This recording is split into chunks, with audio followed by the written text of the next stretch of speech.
reading and writing, and I was doing too much drinking and smoking, and the two didn't go together. But I did go to college. Clap if you went to college. I was going to say, let me find out the crackhead was the only one who went to college. Yeah, I actually went to the first ever HBCU. I need y'all to help me shout out my college. It's SWU. Can you say it? SWU. SWU. Sidewalk University. That's where I went. It took me 20 years to graduate.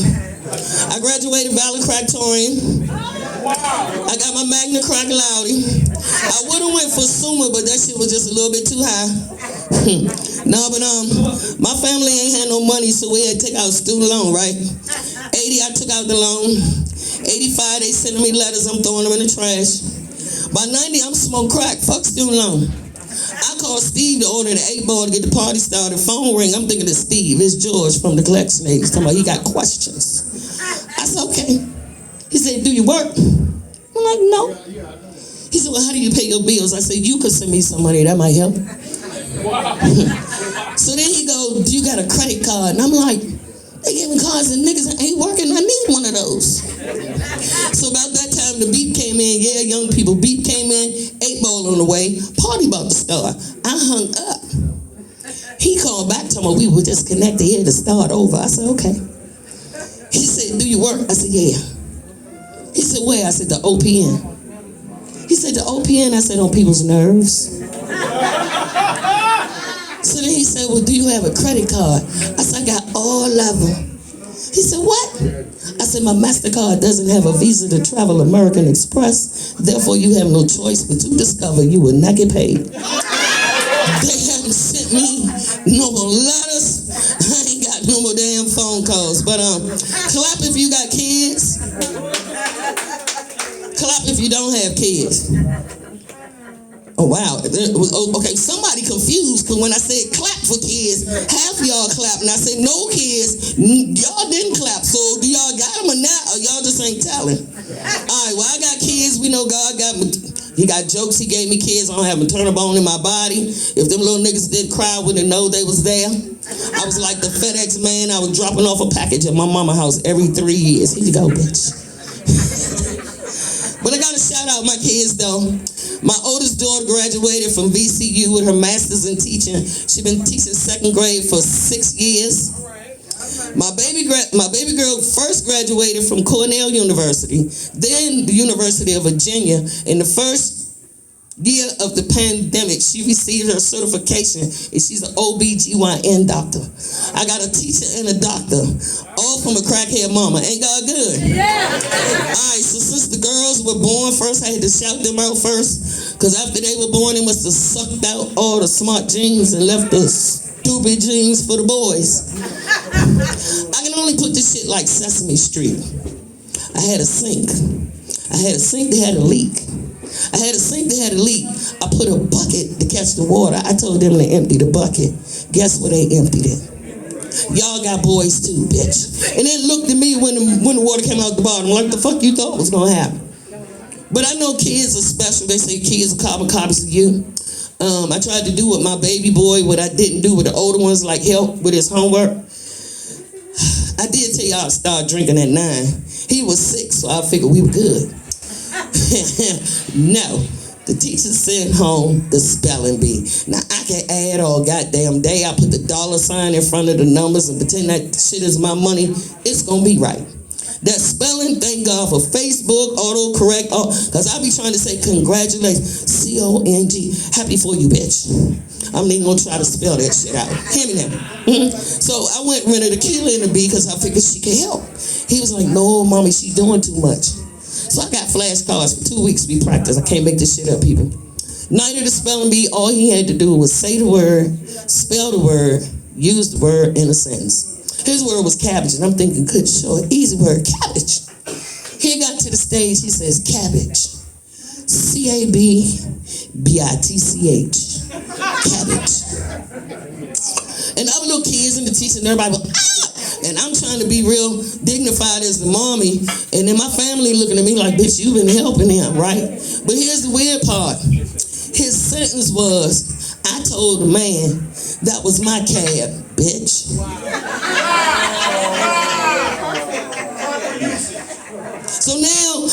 But fast forward, he's 9, right? Now, evidently, his ass was good in math, too, because that bitch ain't never sent no homework. Again, we go with the letters, but this time it's vocabulary words. All he had to do was write the definition, write a sentence. He's 9. I figured we look up the word, he can do his own damn sentence. One of the words was asinine. We looked up asinine. It said something stupid, something ridiculous, something funny. I didn't check because he's 9. You write your own sentence. Next day, paper come back. C number 2. What's number 2? Asinine. His sentence was, I didn't think she was all that cute. I give her a face of 2, but her ass a 9. I can't make this shit up, people. I can't. Oh God. So back in the day, I had lost so much weight.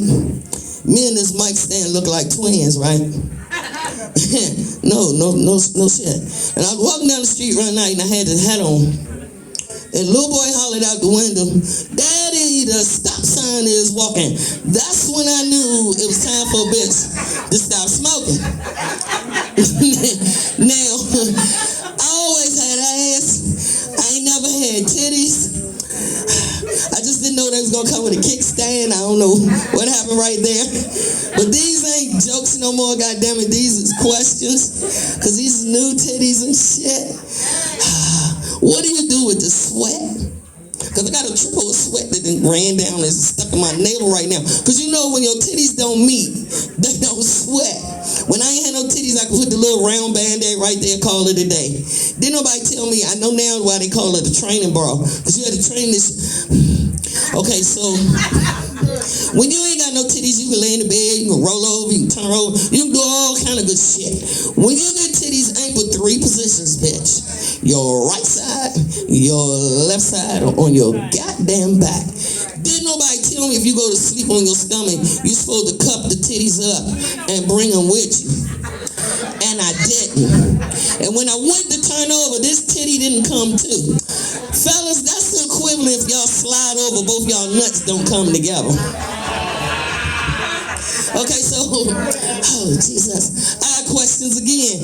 I like to sleep on my stomach, but now, if you just lay down and press on the titty, that shit hurt. So do I spread the titties open and then lay down, or do I cup them up and make it part of the pillow? Bitches, y'all ain't answering my, is this, thank you. Oh Jesus. I thought, I wanted to try to lose weight, but I didn't want nobody to think I was smoking again. So I went and got one of them little waist trainer thing. First of all, why is that motherfucker only this wide? Okay? So by the time you put it on, what do you do with that little pooch part right here? Do you keep having to push that back up in there? Cause oh Jesus. I tried that little wrap thing, the cellophane wrap. By the time that motherfucker rolled down from the top and rolled up from the bottom, I had on a plastic fucking belt. It was a workout trying to get that motherfucker off. I couldn't find a pair of scissors in the house no goddamn where.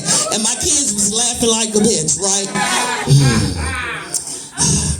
I need to know who designs this shit.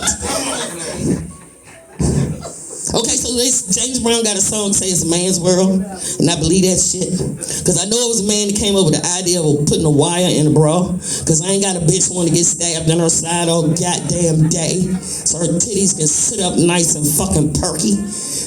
I know it was the guy that came up with a thong. Somewhere a bitch got out the bed with her ass, drawers up in her ass, and he passed it on, and she did too. It's cute. No, bitch.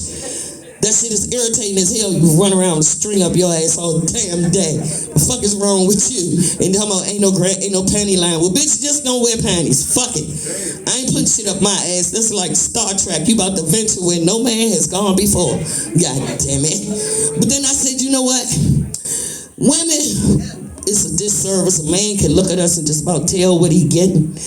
With us, it's like Cracker Jacks. We don't know what the fuck is happening until we open the box to the prize, right? So I said I was going to invent some shit for them.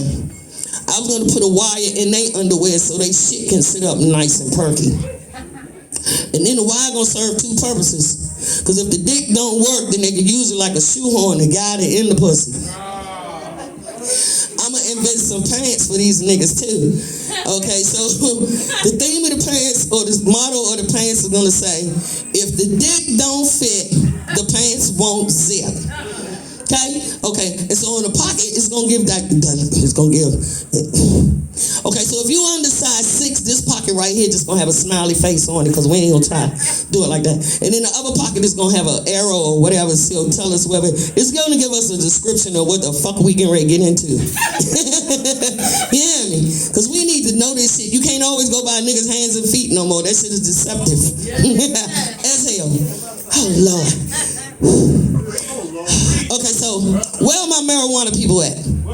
420. Holla, Zaza Nation. Let's see what's happening. Alright, so is it me or y'all tired of them undercover snitch motherfuckers? Y'all know the ones you walk in the room, first thing they say, I smell weed. Well, bitch, if you didn't smell it before I got here, goddammit, it's me. The fuck? No, what you smell was my new fragrance. It's called E-Owl. You know how you say meow without the M? E-Owl. Essence of weed, bitch. No, what you smell like you missed out and you wanted to smoke some too. That's what you smell. The fuck? Alright, so this is my 3rd time here. My father, bless his heart, I'm dedicating 420 for the month of April to my daddy.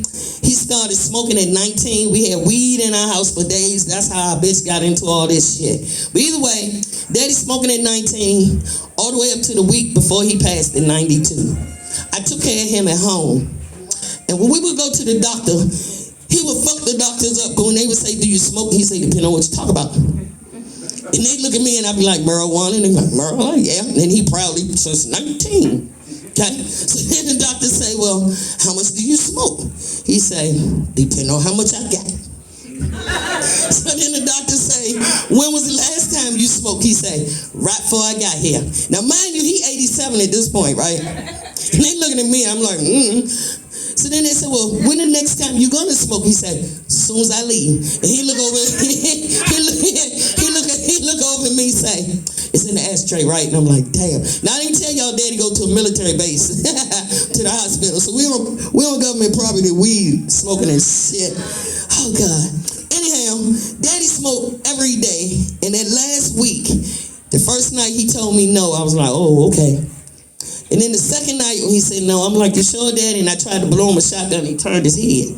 And I'm like, let me start calling the family. My family here, they'll testify to this shit. He was the original wake and baker. If you looked up cannabis, marijuana, any of that shit in the dictionary, you would see his picture before Snoop Dogg, and he probably smoked with Jesus, okay? Anyway, he used to tell us when he passed away, he wanted us to put an ounce in the casket. And I'm like, no, we'll put an ounce in the air, bitch, but the people at the funeral home ain't gonna dig that shit I'm smoking. I don't know what the fuck to tell you. Right? So when he passed away, the hospice people came, I had him at home, and she's reading the information. I swear to God, I can't make this shit up. And she says, date of death, 4/19. And I'm like, damn, Daddy, why you couldn't wait another day? So I could have put on your tombstone, you went out smoking on 4/20. One more goddamn day, Daddy, one. So now my other family that don't smoke, they looking at me like, But the smokers is like, yeah, okay. So then I said to you, he used to tell us, when you on time, you late. And when you early, you on time. So I figured it out. He left here early so he could get to heaven on time. And now he up there smoking that angel fire and left us down here smoking this devil dirt. All right, so back in the day, I used to entertain the crack man. And no, I couldn't do the dance thing because a pole dancing with a pole didn't look too cute. What I did was I changed the words of songs to fit my addiction. We understand this shit is comedy. That mean I cannot goddamn sing. Somebody back there gonna be saying, this bitch off key. We in Motown, so no, this ain't karaoke. I'm about to fuck your ears up here. So that means don't listen to my voice. Listen to the words. Why is it people can't sing, do that shit like it's gonna make them sound better? Alright, so since weed is popular, I'm gonna do my weed song, but for my family right here. Shout out to my family. Let me say this real quick. I spent every summer from 1971 to 1978 at 12060 Roselawn off of Grand River between Elmhurst and Fullerton. So this is basically my home too, goddammit, when Detroit was the shit. And my family is here tonight. Shout out to y'all. Okay, so Jesus. Step right up, hurry, hurry, before the smoke begins, my friend. Stand in line, get your package, I hope you do attend. It'll only cost you a 50 bag to see what crack has done to those like you and me. See the man with the broken pipe, you see that he is sad, he looks so bad. See the girl who has lost the biggest rock she ever had. It's got to be no sadder show to see than people walking around geeking on the street. So let the crack show begin. Step right on in. If you can't afford it, pass on by. It's guaranteed to make you cry. Alright, so I'm sick of these crack stone shits. Cause I still smoke weed, don't get it tripped. Crack was my drug, marijuana's my medication. It's a goddamn difference. So here we go. It say, people say I'm the life of the party cause I smoke a joint or two. I can smoke a joint until I'm blue. I can light the pipe whenever I want to. Oh, I can smoke weed from an ounce to a gram. I can blow smoke rings in my hand. I get higher than the birds in the sky. Hey, and I can smoke all the weed your money can buy. Oh, I can smoke a joint down to the last fire. I can smoke forever if my soul desire. 1, smoke like a dream come true. 2, just want to smoke with you. 3, oh, it's plain to see that smoking weed is all I need. And 4, repeat step 1, 2, 3. 5, make you fall in love with weed. Whenever I believe my weed is gone, and then I start back in 1. Okay, I want to say something real quick. I'm tired of these church goddamn people. Y'all know the Bible told them scripture quoting ones that when you say marijuana, weed, or cannabis, they get their pennies all in a bunch. Didn't God make weed? God is the only one that can make a seed.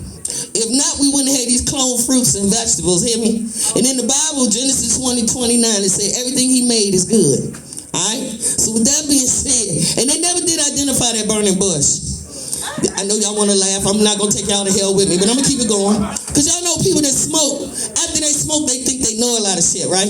So when he came down off that mountain, didn't he think he had a lot of knowledge? Then they had a feast and a party. Ain't that all signs of goddamn marijuana use? So, with that being said, ain't no songs off limit. My daughters, they in the church real deep, and I will call them with the songs, and they be like, ooh, mama, you are not taking me to hell with you. But I'm going to do it anyway. We're going to ride this boat together. Here we go. The weed man gave to me way back on Field Street.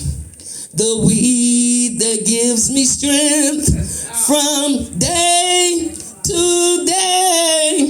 It will never lose its power. Oh, I smoked it on the highest mountain, and I blow through the lowest valley. The weed that gives me strength from day to day. It will never lose its power. Now I need y'all to help me with this song. This is going to be my theme song. And I know everybody kind of know the rhythm, so I need y'all to help me out. It goes, sometimes in our life, we all smoke weed, cause we have problems. But when we smoke weed, we know that it can solve it. Smoke some weed when you're not strong, cause weed is your friend, and it'll help you carry on. won't be long till I'm gonna need some weed to smoke on. You just call on the weed man when you need a bag. We all need some weed to smoke on. I just might have a problem and weed understands. We all need some weed to smoke on. I want to thank y'all for laughing at my pain and to show my appreciation to buy everybody in here a drink, but I'm paying for it with my credit card.